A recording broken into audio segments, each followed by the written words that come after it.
I've entitled this slide, "Why is work so important?" He gets a pension, doesn't he? Because I think that for a lot of people, the issue of the pension, which is actually a really, really important thing for people to have the money ongoing, can then, in the yin and the yang of things, get to be the worst aspect as well, because then we think he doesn't need to work because he's got money.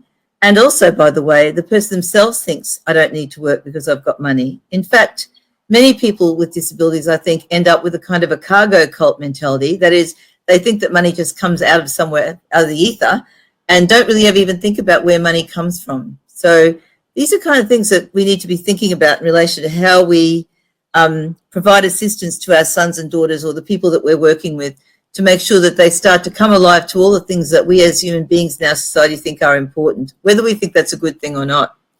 So I think the contribution of a valued role to the positive image of people with a disability, pushing back on that negative image of people as unproductive and non-contributive to society, is absolutely crucial.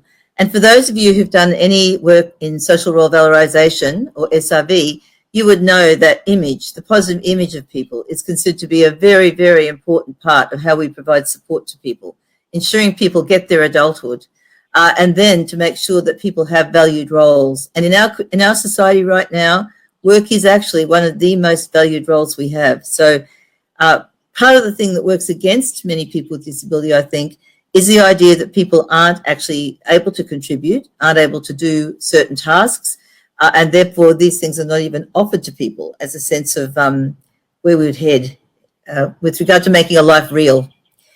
And the power of a sense of contribution, mastery over skills, and the money earned builds to a much higher level of confidence and well-being and a positive self-image for that person. If you think about the deficits, when we talk about people's deficits, so there's a kind of a conversation in human services about deficit-based services and strengths-based services. And deficit-based services or deficit-based thinking is when we only think about what the person can't do.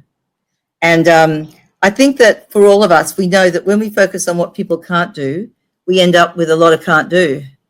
And that many of the people we know and love, it's a little more complex to find out how you would help this person do than it would be for some other people. Although anyone who's got a teenage daughter or son would be saying, with or without disability, there's a big puzzle there.